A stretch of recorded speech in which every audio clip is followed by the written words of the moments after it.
Today, we're talking to Greg Shewmaker, CEO at r.Potential, about how you can prevent AI from stalling in your business. Thank you to Fin for sponsoring this episode. To learn more about the #1 AI agent for customer support, go to fin.ai/CTO. You're listening to Joel Beasley, Modern CTO.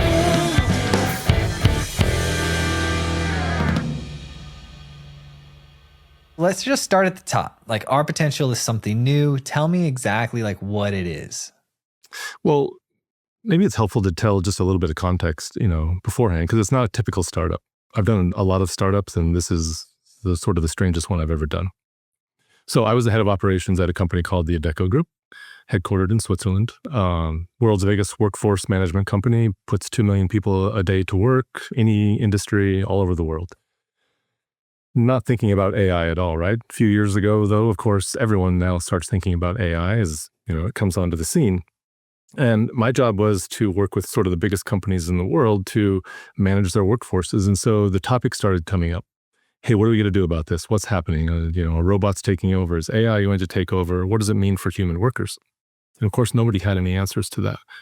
And it sort of became apparent, early on in the initial days of AI that, man, no one knows what to do. Like, there's no plan for this, and there needs to be a plan for this, because this isn't about a shift in technology. This is a shift in sort of how work gets done, and there's people going to be impacted with this.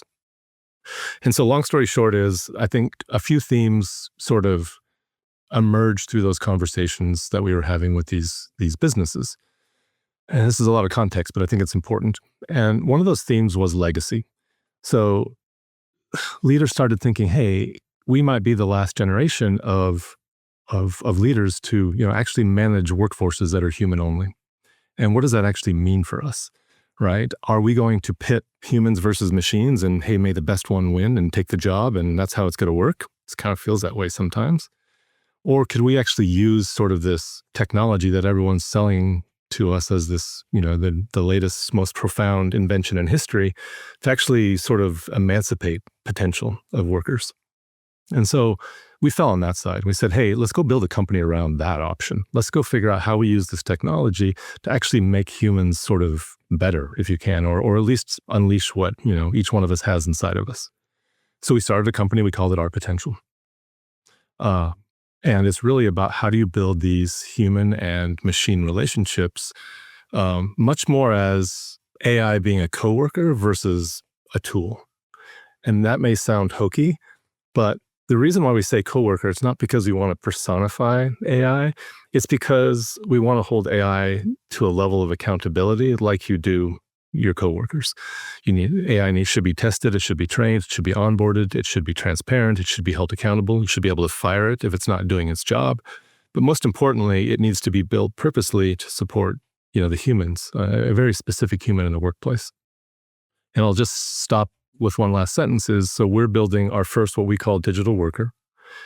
And it's directly in support of the CEO of the company, because we believe that the CEOs are the least equipped, they're the least prepared, and they're the ones who have the biggest decisions to make in this sort of new era of transformation.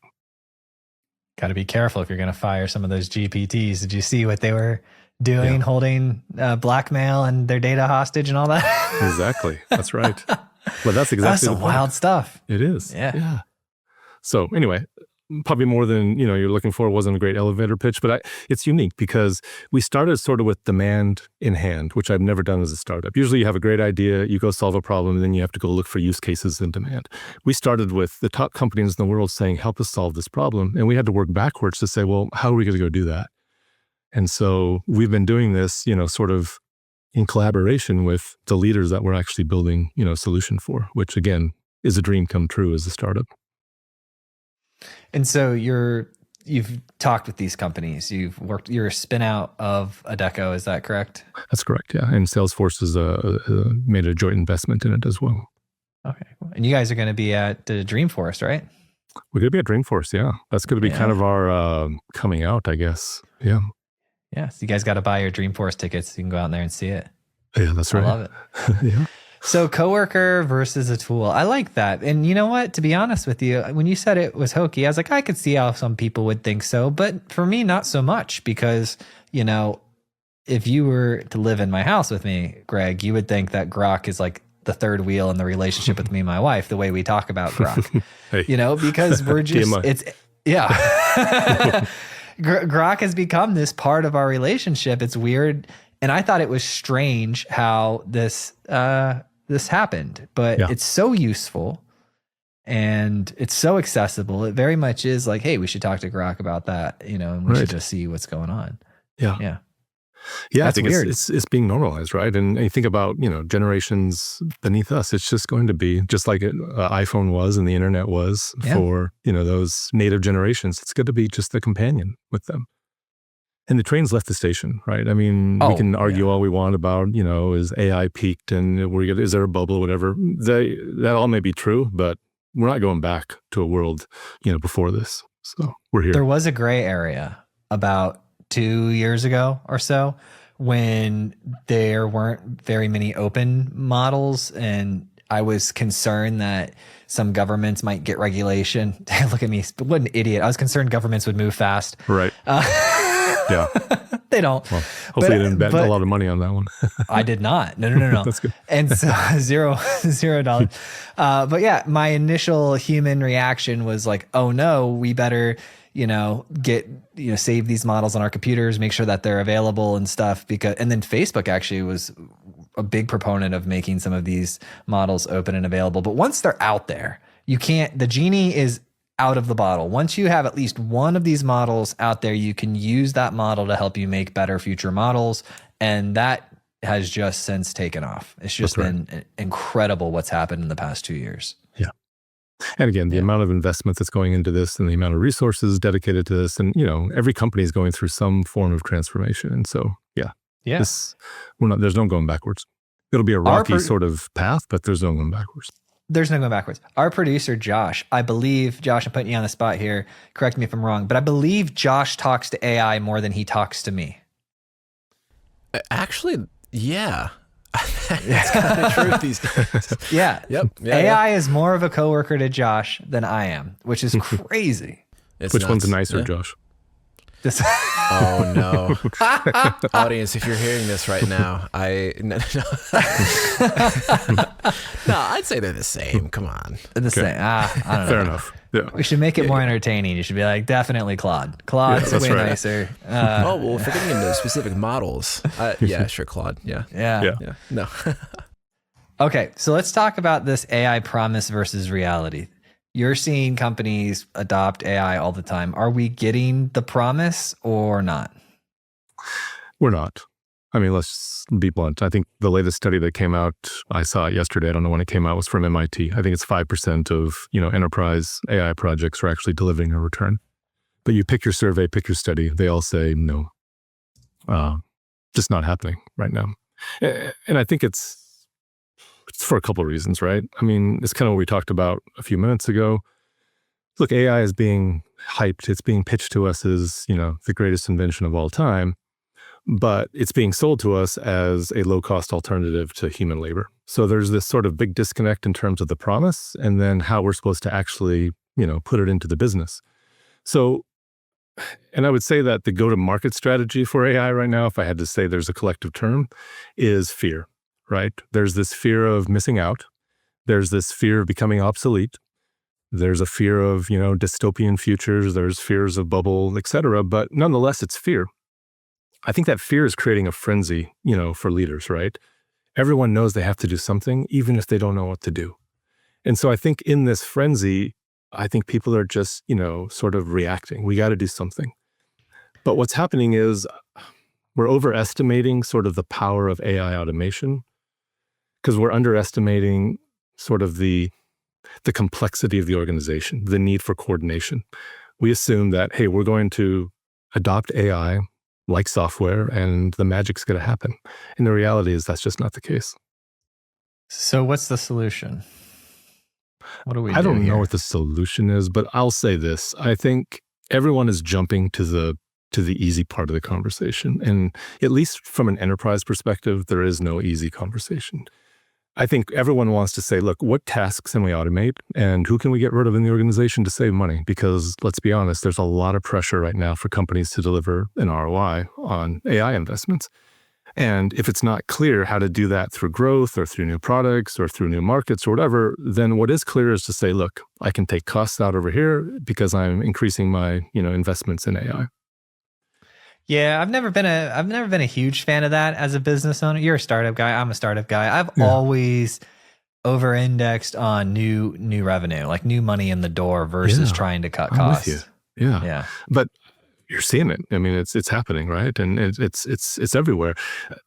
I think that in my mind, there's three questions that a leader, or a company sort of has to look at. It's how is AI changing the competitive landscape? So what's happening out there in the ecosystem that we may need to react to? There's some industries that AI isn't disrupting right now. It's, there are industries that may not be touched for years, from an AI perspective. And there are others that are being completely turned upside down. So first of all, let's understand that. Then what's happening to our organization, what do we need to do as a company in response to these external forces? Then, and only then, hey, how might work change as a result of how we're changing as a company? But everyone's kind of skipping those first two steps because it's really hard to answer those questions. And they're saying, well, let's just introduce AI into these specific roles or these, functions, and we'll figure it out from there. And no surprise, AI is failing as a result of that. And the tool you're pioneering and innovating is this assistant for the CEO. It's at least helping the CEO contextualize what's happening out there in the world. So I think every week there's 800,000 articles about AI. First of all, how do you stay on top of that? Second of all, which ones are true, which ones are not, which ones matter to me, which ones don't. So I think, first of all, let me just, help figure out where we're at as a company. What does this mean to us and what's our starting point? And then, what are some changes that we need to make as a company? If you don't start there, then leaders are sort of really hobbled in terms of being able to make good decisions. That is true. I have found that I use like a custom workspace where I've taught it a lot about my company and what we do, and then have helped used it for strategic planning quite a bit. Yeah. So right. if I'm out there doing that with just what's available, and we're a small company, we're under 10 people currently. Yeah. It's like if I'm out there doing that, there's definitely other people are doing it. That's right. But it's harder if you're a CEO of a public company, a $50 billion company with 100,000 employees around the world. It's harder to trust ChatGPT, on the surface. And so, one, is a lot of times, let's be honest, they're a demographic that may not be using it natively. Two, I think it's harder to trust this because you're saying, hey, I got to bet the company decisions. And I can't just use this sort of foreign tool that I'm going to drop a bunch of, proprietary information here and then sort of have it spit out, my strategy. So it's difficult to trust that. And so I think the bigger the company and the higher the stakes, the less tools that are available for these people to do. As a small company, I have a small company too. I use AI all the time. I talk to it more than anyone, just like you guys. And you're seeing, sort of outsized gains right away because we don't have sort of the, legacy sort of playbooks. We don't have the legacy thinking. We can, sort of make these decisions and the stakes are lower. They're high for us, but they're lower in the grand scheme of things. But if you're running a big public company, you don't have any solutions right now. And you're getting pressure from everywhere. You're getting pressure from the board, from customers, from your employees, from competitors. And where do you go? So you're seeing a lot of companies out there, they're running lots of pilots. They're not working. All the studies say low percentages. What's the root cause of why these pilots aren't working? Root cause is a tough one, I think, because, every company is a little bit different. But I would say some common themes. Again, what we talked about before, where are we at in the grand scheme of things? I think that's super important. But I think, and I'll give a real world example. So 30 minutes ago, before we're talking now, I had a call with the chief AI officer, and she was telling me, hey, we're super excited. Next month or 2 months from now, we're going to take our top 800 leaders of the company, and we're going to do this virtually. We're going to have them build and deploy an agent. They're going to have their own agent. This agent's going to assist our top leaders. They're going to adopt AI, and, wow, this is like big change. I'm like, that's great. Like, in support of what? Like, what are you hoping to get out of this? And she's like, well, AI adoption. Like, we have this metric that says, hey, we need to adopt AI. And if the leaders do it, then the organization will do it. I said, okay, that's great. Then what? Right? Then what happens? Like, who's going to use it? How are they going to use it? Is everyone going to use it the same way? Does everyone want to automate their email? Does everyone want to automate, they need help writing? Do some people want to use it for expenses, et cetera? And they're like, well, I don't know. We just wanted to kind of build these agents. And so I said to her, look, you need to be thinking about, if you have 800 people that are going to deploy 800 agents in the organization, you should have a plan that looks like you're about to hire 800 employees into the company. Because that plan would be robust. It would have objectives. It would have, sort of success factors about, here are the risks, here's the plan, here's who's responsible for what, here's how to unwind things when they don't work. You can't just say, let's go put 800 new things into the world and all of a sudden now we're an AI company. So I think three things there that, kind of come through that conversation that I learned. One is, what are you trying to accomplish? The second one is, what is AI actually capable of doing? And then the third one is, and I think this is the part that people hate talking about, is what are we actually capable of implementing as an organization? So we can have the biggest dreams in the world, we can have the biggest problems we have to go solve, and AI may bring all those capabilities, but what can we actually accomplish as a company? And it's different for the company of 10 people than it is for a company of 100,000 people. And I think everyone's kind of taking this peanut butter approach of, well, AI is AI, no matter who you are. No, figuring out how to apply AI to the organization is something that I've talked a lot about outside of the podcast. So just talking to different leaders. Mm-hmm. I'd say the most interesting guy that I would look into, if I don't usually recommend episodes much to other people, because I don't like it when people give me content to consume, because it's like, I've got enough. Right. But one of the most interesting people that I've talked to was from HealthBridge. Josh, if you could pull up his name.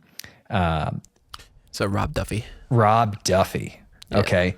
This guy, there's some health tech company, very it's kind of boring. They deal with insurance and providers and claims and stuff. But the strategy of how this dude implemented AI was it blew my socks off. Oh, that's awesome. He describes it in the episode. I didn't even know we were going to talk about that on the episode. Just completely derailed into that.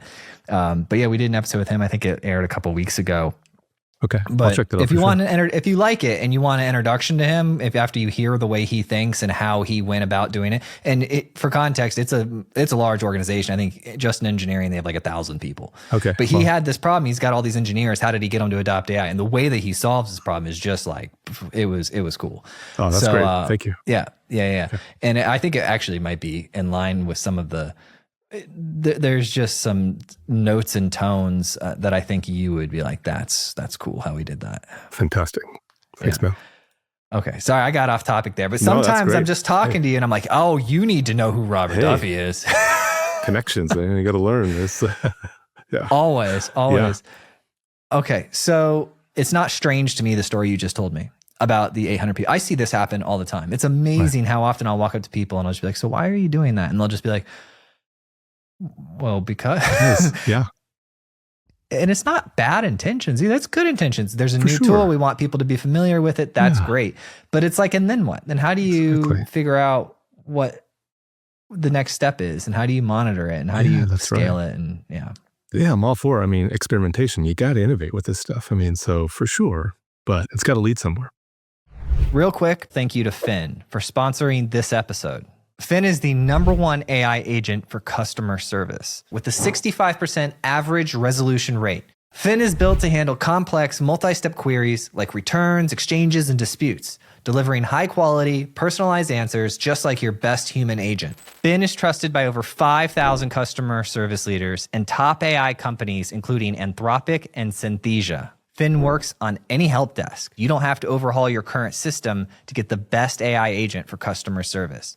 Priced at only 99 cents per resolution with a 90-day money-back guarantee. If you're ready to transform your customer service experience, find out how at fin.ai/CTO. I was hoping that we could talk a little bit about your earlier career. Like, how did you get all this experience to do this? Like, how did you get to the point where you were at this Adecco company in charge of all this stuff? You're a leader. How did you do that? It's probably some of the dumbest decisions that a human being can make, I guess. Quite a twisted path. I was in the military for a long time. So I was in the military for most of the 90s, and kind kind of went there just because I wanted to see the world. And in the 90s, it was hard to see the world. There wasn't an internet. So you had to kind of go out and touch it and feel it, on your own if you wanted to see it. You didn't want to read about it. So I got that experience and it was great. Got out of the military, joined in one of the first e-commerce companies in the wild west of the e-commerce days. It was a B2B company, one of the first B2B companies. And my first job, like almost on day one, my boss sent me to Asia and said, hey, we are going to start buying direct from factories in China and throughout Asia. We're going to bypass the big brands. We're going to bypass the big wholesalers, and we're going to, bring in high margin products under our private label, and we're going to take over, via e-commerce. I didn't know any of that stuff meant. Never been to Asia before. I had no idea what you were talking about. I got hired because I was the only one with international experience, having been in the military. And I learned so much from that one experience. It was the greatest job I've ever had in my life because I landed in a foreign place. I had no idea what I was doing. I was going around saying, here's what I want to do. I had no volume. I had no experience. I had no business doing that. And after a few weeks, I called him up. And this is just one story, but the rest of it is boring. And I said, look, I'm failing. You got to fire me. You got the wrong guy. I can't do this. I thought I had this resilience and this perseverance having come out of the military, but can't do it. And he said, look, what are you trying to do? And I said, I'm trying to buy products. You told me to come over here. Let's buy products. He gave me a deadline. Nobody wants to sell me products because I don't have a volume. I don't have any of the specs. I don't know what I'm talking about. And he goes, no, you missed it. You missed the brief. You missed what I told you. I told you that right now your job is to go over there and build belief. Later, it'll be buying products, but you got to go build belief in what we're doing. I said, what do you mean by that? I don't know what that means. And he goes, you got to build relationships. He goes, we're changing an industry. We're doing something new. We didn't even use the word e-commerce at that time, I don't think. He said, you got to convince them that this is going to be the future and that they need to be part of it with us. And so anyway, I changed my approach. And I just went there. I started building relationships. I started talking about, hey, we're going to be the first to do this. We have no idea what we're doing, but you could be the first too, and et cetera, et cetera. Long story short is after 2 years, we had $4 billion worth of volume, coming out of Asia. We had our own private brand. We became the largest B2B e-commerce company in the world, and we sold to a major retailer who in turn became the third largest e-commerce company in the world. Not all because of what I was doing, but the point is that you got to start with this sort of belief, and you got to start feeling kind of stupid about things, and you're going to feel like, boy, I don't fit in. I'm doing something crazy. It feels like I should be just joining the crew because I'm tired of sort of going against the grain. But I learned an early lesson in my life that you just got to stick with things. And for the next, 20 plus years, that's kind of guided me to this point. And I ended up at the Adecco Group, not because I wanted to work for a big HR workforce management company. I went there because they were trying to go through this major transformation, even before AI. And it sounded a lot like those early days that I just described back in e-commerce. And I'm like, I can't believe there's still opportunities like this that exist in the 2020s. I'm in. I'm going to go do that. And I moved my family to Switzerland, or my wife. My kids are older. And I just, late in life said, do something crazy. And I'm sure she wasn't complaining. Switzerland sounds amazing. Yeah, it's pretty awesome. Yeah. We had some friends that just went there and they're like, we highly recommend it. It's awesome. Yeah. So anyway, long story, but that was kind of a pivotal moment for me. I just said, go for it. Well, let's talk a little bit more about that. So I had to learn that lesson of sticking with things. Tell me about when you learned it. Because if you have to learn that lesson, that means there was times where you weren't sticking with things and things weren't working out as well. And then you realized you have to. So tell me about that moment for you. Yeah, I think, so we ended up selling that company. I got an offer to stay with that company, right away. And I was excited. I was like, this is exciting. Hey, we all, sort of been building up to this moment. This is going to be great. It's the next era. And I realized quickly that it was a completely different environment. It was a completely different culture. Not was bad, it was just different. The culture I had just come from was entrepreneurial. We had leaders that said, hey, go get on an airplane and go over across the world and don't come back until you figure things out. Now, all of a sudden, we're working for this big company that everything is rigid and it's structured and highly successful. But it was difficult to kind of stick to what you'd believed in. It was like, hey, now I have to kind of fit in because this is the culture everyone fits in. And now I'm this, new young executive and I'm part of this new culture. I'm going to go with it, and I was miserable because I didn't like the culture. I didn't necessarily agree with what they were doing. I thought, boy, I had built all these relationships in this industry now and made friendships and did things differently. And now I'm being asked to go back and in with some of those same relationships and take a completely different approach. And I tried for a while and it just didn't work. And so I left and went and did my own thing, several different times. It was painful. I mean, there were times where I was making payroll with my 401k and, my savings after that. But I felt like at least I'm sticking to like what I really want to do and what I want to learn and what I believe in. And, it was a rocky road, as I'm sure you know, but oh yeah, I felt better about myself, and at the end of the day, I think that's a big element. I've been at the point where I'm a developer with a steady paycheck, and I've been at the point where my wife and I are in the kitchen at, midnight thinking we're going to have to shut the company down tomorrow. This is years ago. And everything in between. It wasn't just once, Yeah, exactly.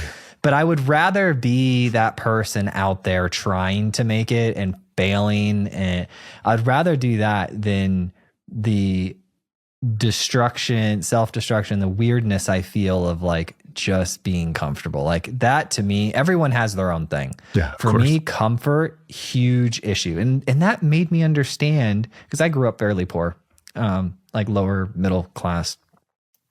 And when I grew up, I thought people, bad things about money and things like that. And then you kind of grow up and you're like, I need stuff. I need life to be, you need money. You got to figure it out. And then I realized really quickly that people with the most money are the most valuable, often like 80% of the time, they're the most valuable people. They're doing something that's so valuable to you and to others. You have to hand them money as a medium of exchange. And so I realized that, I went from seeing like a Lamborghini and be like, that person's a jerk, to seeing a Lamborghini and be like, what do they do that's so valuable to other members of society that we've given them enough of our money that they can do this? That's a good perspective. Yeah. So I flipped, right? Yeah. And then I got to the point where work became an option. And that was very horrible. Yes. Because you didn't have any forced thing to do. Right. And then I realized, okay, you got to set these goals. And then I realized really quickly, okay, the reason why wealthy people tend to get so wealthy is because what else are they going to do? Kill themselves? Sit around and do nothing? Be depressed? Like you have to continue, not for the love of money, but just for the act of like doing something. Yeah. 100% on board. I love that. That's a great story. Like, that's why I did r.Potential. I did that because like, what else are you going to do? You got to do something with your time. Do something. But I think it's an important point. And I think,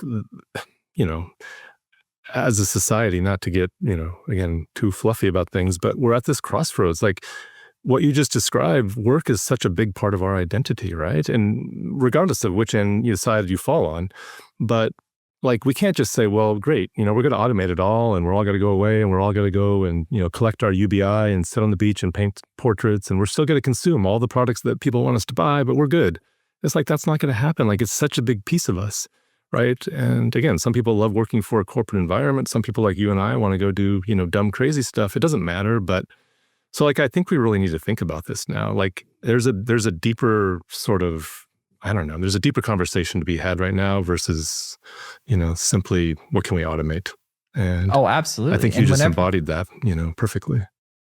The sit on the beach people, that's how I know they're early. Yeah. That's right. Because once you get to the point where you can take longer vacation, you're like, this is horrible. It's horrible. Like I need to, because you don't feel productive. You have to go be like, I have to be useful to you, Greg. I have to be useful to other humans in order for me to get that sort of like satisfying feeling that I woke up and I contributed to life today. Boy, we just 100% aligned. I agree. Yeah. Yeah. All right. So there wasn't a point in your life where you were like quitting things a bunch and then you realized you had to stick with them. You on your first project, you stuck with it and you're like, that's the recipe for success. Oh, I mean, I definitely have stumbled and failed many times and, had to go in different directions, but it's just like always, I feel like it's always been sort of compounding on top of each other. So I've always taken either things I've learned or things I've tried and take to the next place and the next place. I will say that personally, I hate the business model of a startup. And I hate it not because of all the things that you just described. I love that part. But what I hate is either seeing a really big problem and or having a really good idea and then not having a voice or having just no momentum and just no scale. Because it drives me crazy because having been in the corporate world and having massive scale, of course you have no ideas there and they're, you're sort of there's a flip side of the coin there, but if you can find sort of the magical place between those two things, when you sort of have the scale of a big company, but you have sort of the culture and the mentality and the ideas of a small company, I like to try to find those places, because the two extremes, I don't do very well in those two extremes. No, that's like the golden, it's very rare. It's very rare. Like usually the founder's still there. You know, they're still there. They haven't sold off to PE type deal yet, or M&A, you know.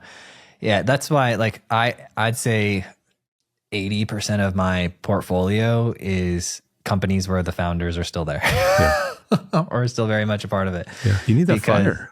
Yeah, they can just, when the creator's still there, it's like it creates this culture. Usually, not always, but usually, where like people feel empowered to do stuff because, you know, it's not just another CEO that got swapped in from the board and all this. It's that's the person. I know how they would think, and I know what I would do if you know, I were them. Which is a weird superpower, Greg, that we don't talk about much as humans. Yeah, I think you're right. We don't talk about that a lot. No, we can think like other people pretty well. Yeah. Yeah. I think that's right on. Yeah. Talk to AI about that. Exactly. That's what it's doing. That's its secret sauce. That's what Josh is doing right now. He's talking to AI. He's saying, hey, let me get the real scoop on this thing. Those two guys can shut up and do whatever. No. He's working on deep faking me right now. That way, right. Just send my robot to work. And then watch out, Joel. Yeah. No, but I over-index on relationships though, because I think that's going to be, when we get to this marketing point, Greg, of like not being able to tell on calls if they're real people or not real people, I think that people will weigh on in-person relationships more. There'll be more conferences, there'll be more in-person gatherings. We might even come up with a new way to kind of do it. But that knowing I'm working with a human is, I think, going to have a premium in the information space. I agree. In fact, some of the companies I've been talking to, they're going back to in-person job interviews, which is great. Like, we've gotten away from that so far. And it's like, I love to hear that. Dude, the job interviews have gotten wild though. They have. Like 12 steps, and they're all video recordings with robots talking to you. Yeah, terrible. I've heard this. Just awful experience. So yeah, I'm all for, if hey, people are going back to, you know, job interviews in person and, you know, lunches to meet each other, I'm in on that for sure. Let's do humanity, you know? I'm with you. So I know there's a lot with your company because you've got big announcements coming up. You're going to be doing stuff at Dreamforce, all of this. But today, is it just all internal testing, like with you and some select partners? Is there anything publicly available people can go follow? Not yet. I mean, of course, we have r.Potential.ai, but we're calling this the Chief Potential Officer. So this new digital worker, right? And we're testing it with a number of design partners. So, you know, large enterprises, the CEOs of these large enterprises. And we're making sure we get it right. I mean, so we're not just deploying an agent. I mean, we're talking about memory. We're talking about context. We're talking about, you know, being able to switch between models, turn things off, roll things back. And so, you know, there's a lot of depth beneath the surface. We're building like enterprise infrastructure essentially, which I think very few companies are when it comes to AI. And so we're testing it, and by the time Dreamforce comes around, we'll share it publicly, but we got to get it right with these users first. And so, nothing's publicly available yet. You're using it. I'm using it for sure. It's your product. Do you feel like Elon? Oh, I almost called him Elon Musk. Iron Man. Who is that? Robert Downey Jr., right? Yeah, like when he's sitting there making Tony his first Stark, one. That's right. Tony Stark. There we go. Thank you. That's right. Yep. Thank you. Yeah. Do you feel like Tony Stark? Not yet. No. Not yet. We're getting there though. I'm not quite as strong. Yeah. I'm not quite as good looking, but you know, No. Jarvis, do you feel like you're talking with Jarvis? Not do you? I know what you meant. You're like, okay. Yeah. He's like, I got the suit. I got the. Well, we're not going to talk about it on air. Yes to that, but then I started thinking about it, like, no, I can't pull that off. No, I do. And you said it just, you know, a minute ago. You're all for relationships. And I feel like I'm building a relationship and I'm not using a tool. And that seems strange because not in a creepy way, but I feel like, you know, I'm having to invest as much time and energy in building a relationship with this, you know, colleague, if you will, as I would a human. And I know I'm not trying to get the same thing out of it, so I'm not saying it that way. I'm just saying, like, it takes investment. Like, we get it wrong sometimes. I say things wrong. It comes back to me. It says things wrong. I get frustrated with it. I leave it for a while. I come back. And I think it's just a good lesson that it's not easy. Any relationship, easy. That's worth having it requires investment. No. So you're getting to use the technology right now. You've got some people playing with the technology. You're going to be at Dreamforce. And what's the dates for Dreamforce? Do we have those? October 14 through 16. Okay. So we're getting later there. this year. We're getting there. Like 8 weeks away. And then we're going to have you back on after the Dreamforce announcements or whatever. Let's just say the Dreamforce event. Yeah. We'll have you back on and we'll talk more about what you guys unveil there. Is that right? Yeah, that's great. Yeah, we're excited about it. Awesome. Learning a lot. I mean, it's just learning a lot. Yeah.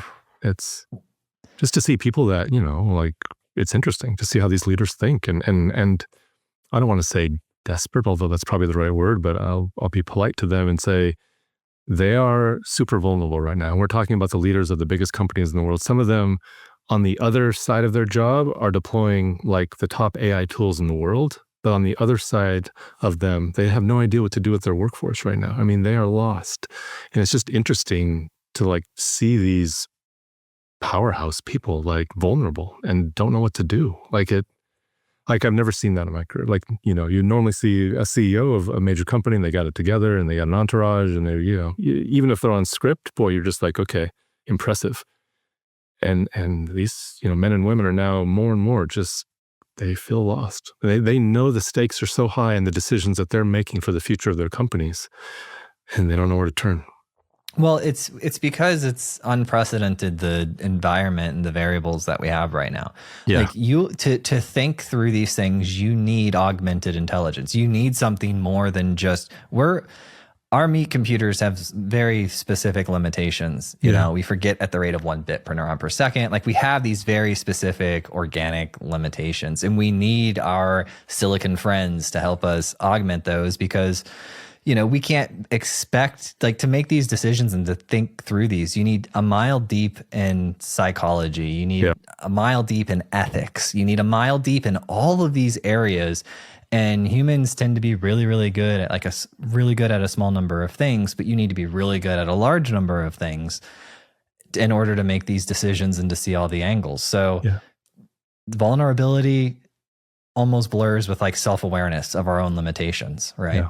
Yeah, well put. And what's interesting is, obviously we're talking to very senior people. And so, what they get paid for is their intuition, their judgment. They've had these decades of experience.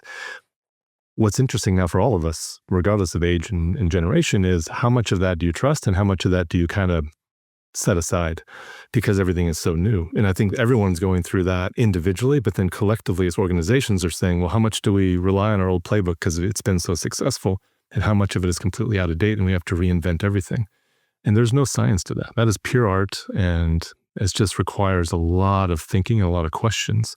And it's not so simple as to say, well, if we just buy this, tool or this, AI and problem solved. And so there's going to be a rocky road of transformation and transition over the next, several years for everyone. I think it's going to lean to benefit people with passion. I agree with you. Yeah. I think there's a lot of people making a lot of money that are mentally checked out and just running a hamster wheel. Right. And that's not going to be acceptable. For AI. That's my biggest frustration is no one's got a vision. Who gives a shit about super intelligence? That's not a vision. What's this going to do for us? How's this going to help us? Let's talk about people. You think about, if you're going to say AI is going to be the greatest invention of all time, well, first of all, that's a pretty high bar and that's a pretty elite group of things that we've invented in the past, right? Fire, plumbing, internet, printing press, electricity. All of those things have one thing in common is that they made life better for people.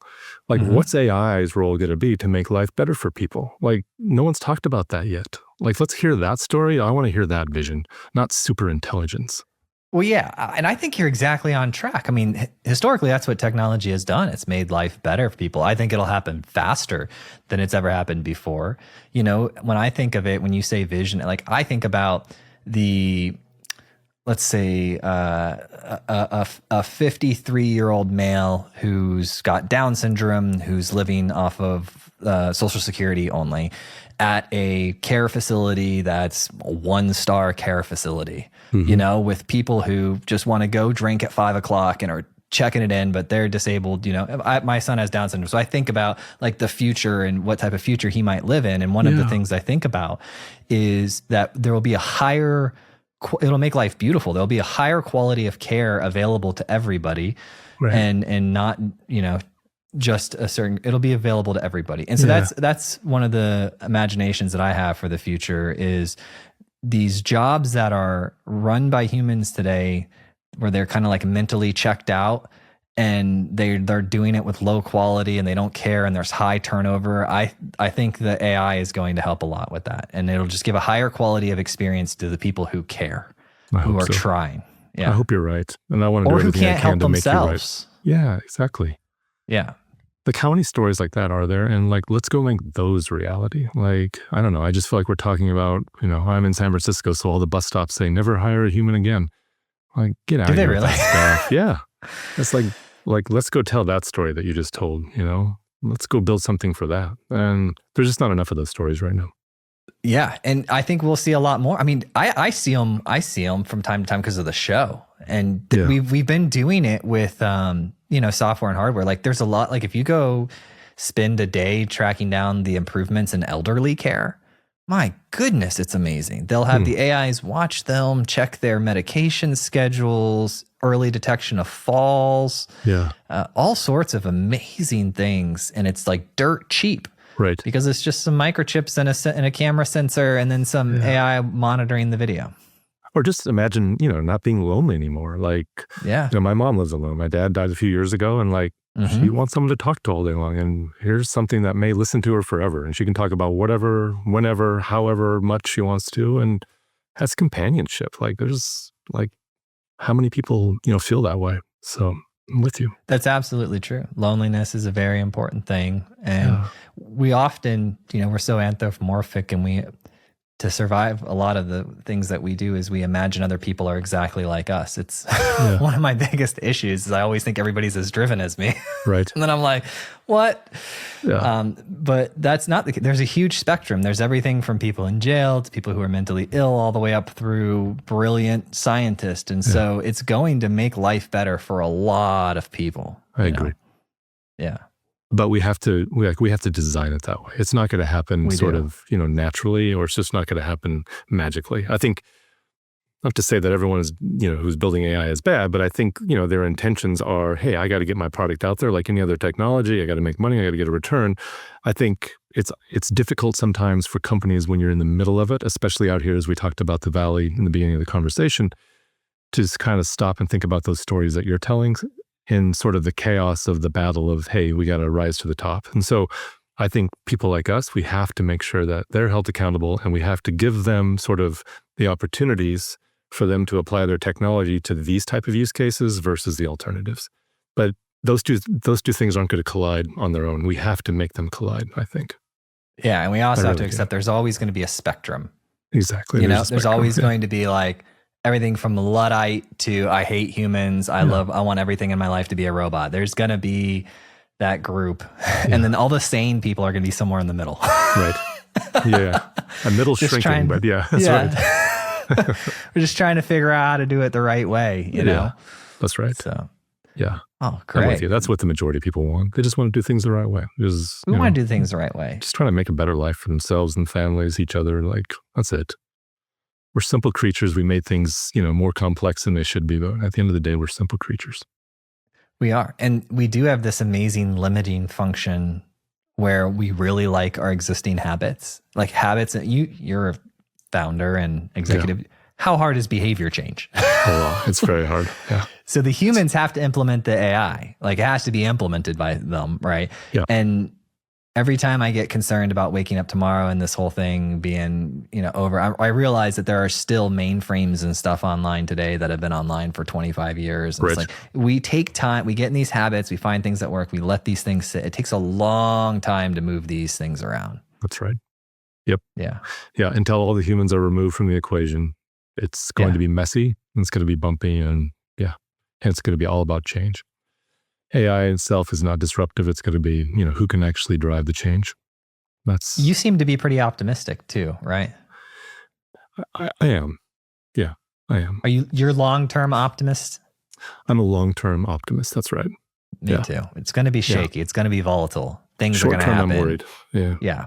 Yeah. But long term, we always figure it out, right? I mean, if you study history, we're always at the brink of, disaster and peril, and things are about to, end. And then somehow we, come through it, not without pain and not without, sort of issues, but we somehow come through it. And so long term, I think we're going to figure this out too.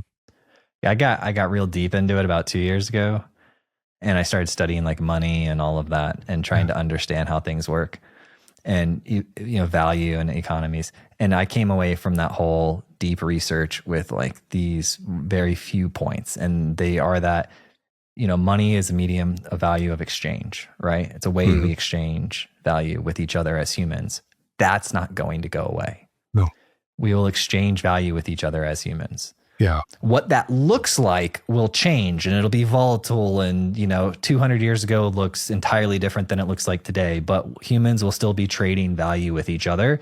And so it's up to us, like it's our responsibility as individuals to pay attention to where that value is going and how that's operating, so that we can position ourselves to be in a spot where we're able to deliver value to our fellow man. Yeah. Humans.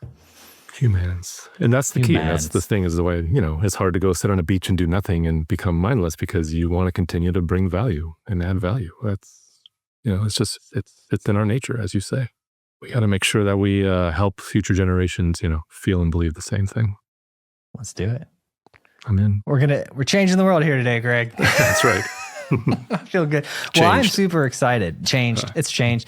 Don't roll it back. Josh cannot roll this back. This is committed and deployed to production. That's right. Thank you so much for listening. And if you found this episode useful, please share it with a friend or a colleague who you think would get value from it.